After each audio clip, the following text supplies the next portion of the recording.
손가락에 붕대를 칭칭 감았다. 그렇지 않으면 지옥 훈련 속에서 버티기 힘들다. 날카롭게 다가오는 타구를 한 번이라도 더 정확히 잡아내기 위해 손끝에서 온몸으로 퍼지는 고통을 견뎌내기 위해 붕대를 감는 불편함은 감수할 수밖에 없다. 지난달 4일부터 24일까지 롯데 자이언츠가 일본 미야자키 휴가에서 진행한 수비 강화 캠프. 자이언츠 내야진이라면 반드시 거쳐야 한다는 민호스쿨, 김민호 내야 수비 코치의 훈련이 한창이었다. 평평했던 그라운드는 곧 파이기 시작했고 글러브를 낀 채 숨가쁘게 움직이는 선수들의 이마에는 땀이 송골송골 맺혔다. 선수들은 100번 연속으로 튀는 공을 쫓아다니며 받았다. 받은 공을 던지는 동작까지 쉴 틈 없이 이어졌다. 그중 손가락이 유난히 두꺼워 보이는 한 선수가 있었으니 바로 2025 KBO 신인 드래프트 8라운드 전체 74순위로 롯데 자이언츠에 입단한 최민규였다. 덜 아프게 하려고 붕대를 감았어요. 웃으며 말했지만 그의 훈련에 대한 열정은 뚜렷이 드러났다. 민호스쿨을 처음 경험한 그는 정신없었다고 회상하며 자동으로 다리가 움직였다. 포구와 스텝이 단단해져서 확실히 좋아진 걸 느낀다고 말했다. 우투우타 내야수인 최민규는 올해 64타수에서 16안타 28루타로 250의 타율을 기록했다. 드래프트 당시를 떠올리며 이름이 불렸을 때 한이 날아가는 것 같아 기쁘고 감동이 몰려와 많이 울었다고 회상했다. 고등학교 3학년 때 팔목 부상으로 프로 지명이 무산됐던 그는 이 아픔을 도약의 발판으로 삼았다. 부산과학기술대학교에 진학해 부상을 치료하고 약점을 보완했다. 1학년 시즌 전에는 부상을 완치하고 고교 시절 많았던 땅볼을 줄이며 외야로 보내는 타구 비율을 높였다. 그는 외야 타구가 늘면서 타율도 자연스레 높아졌다고 자부했다. 최민규의 강점은 안정적인 수비다. 대학 2년 동안 단 한 번도 공을 놓치지 않았다. 주로 유격수와 3루수를 맡으며 실책 0분을 기록했다. 넓은 수비 범위도 그의 강점이다. 그는 바운드 체크를 다른 선수들보다 잘하고 빠른 스텝 덕분에 수비 범위가 넓다며 자신감을 보였다. 수비의 비결로는 기본기를 중점적으로 연습하는 것을 꼽았다.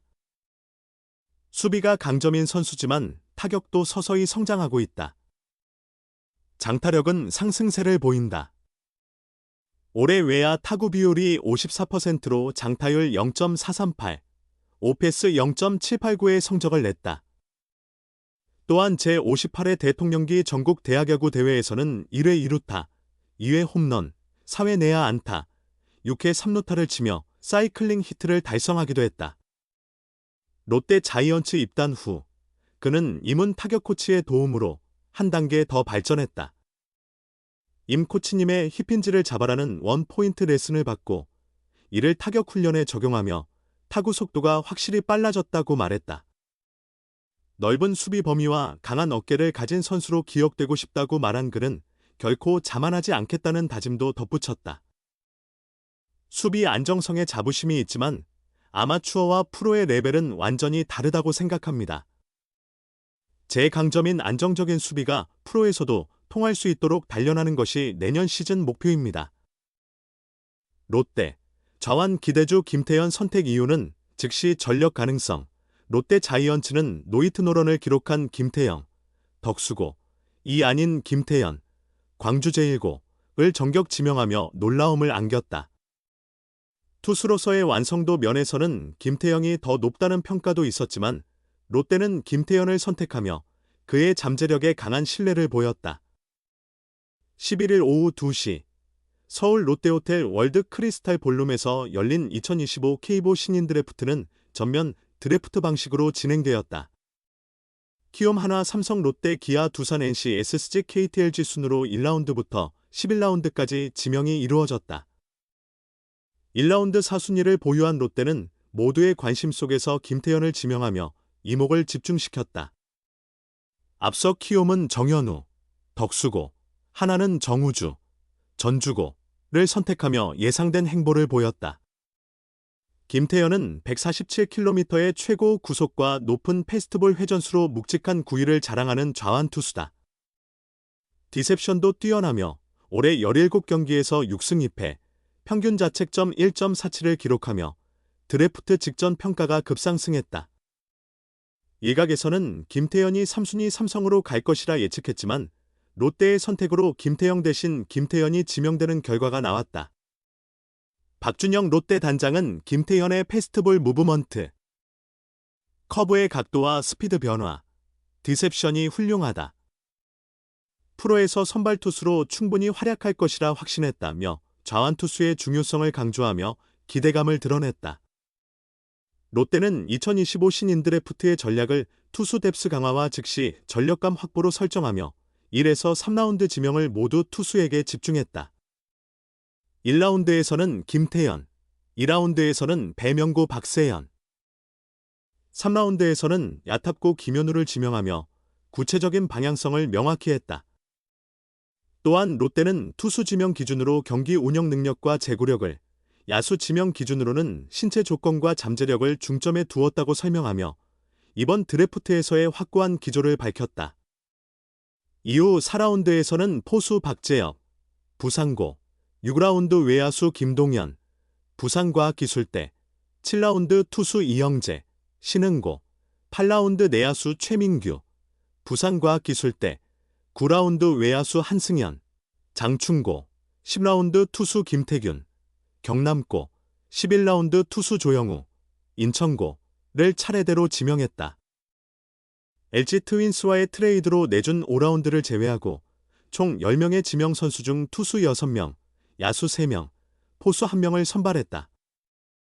상위 1에서 3라운드에서는 투수를, 중간 라운드에서 야수를 보강한 뒤 10에서 11라운드 하위 순번에서는 다시 투수를 선택했다. 박준영 롯데 단장은 이번 신인 드래프트 지명 방향성을 설정하기 위해 스카우트팀, 운영팀, 육성팀과 함께 심도 깊은 논의를 했다. 현장에서도 필요한 부분에 대해 많은 의견을 나눴다며 특히 투수 뎁스를 강화하는 것이 중요하다는 결론에 도달했다고 설명했다. 이어 박 단장은 라운드별 사전 전략에 따라 구단이 목표로 했던 선수들을 지명해 만족스럽다. 특히 김태현 선수는 좌완 선발 투수로 직구 무브먼트, 커브 각도, 신체 조건 등에서 우수성을 보이며 향후 구단 좌완 선발 로테이션에서 중요한 역할을 할 것으로 기대한다고 말했다. 김풍철 롯데 스카우트 팀장 역시 구단의 투수 뎁스를 강화하는 데 중점을 두었고 경기 운영 능력과 제구력을 갖춘 즉시 전력감 선수들을 지명했다며 김태현 선수는 좌완 선발로 가능성이 높다. 야수는 현재 1군의 젊은 선수들이 자리 잡고 있어 신체 조건과 잠재력을 중시해 선발했다고 밝혔다. 김태현에 대한 지명 코멘트에서도 롯데는 그를 즉시 전력감의 좌완 선발 자원으로 분류했다. 구단 측은 좌완 뎁스를 강화할 수 있는 투수로 선발 투수로서 한 축을 담당할 역량을 갖췄다. 다양한 변화구와 우수한 제구력을 바탕으로 안정적인 경기 운영이 강점이다. 올해 구속과 경기 운영 면에서 급격히 성장했으며 좌루 타자를 가리지 않고 변화구 구사 능력이 뛰어나다. 185cm, 87kg의 이상적인 체격 조건과 높은 타점 투구로 직구 무브먼트가 우수하다고 평가했다. 특히 이날 김태현은 1라운드 지명 선수 중 유일하게 드래프트 현장에 참석하지 못했다. 그는 고교 선수 중 유일하게 U23 세계야구 선수권 대표팀에 선발돼 중국 사오싱에서 대회에 참가 중이었다. 김태현은 지명 직후 현지에서 삼촌과 함께 포즈를 취한 사진을 전하며 롯데의 지명에 대한 기쁨을 전했다.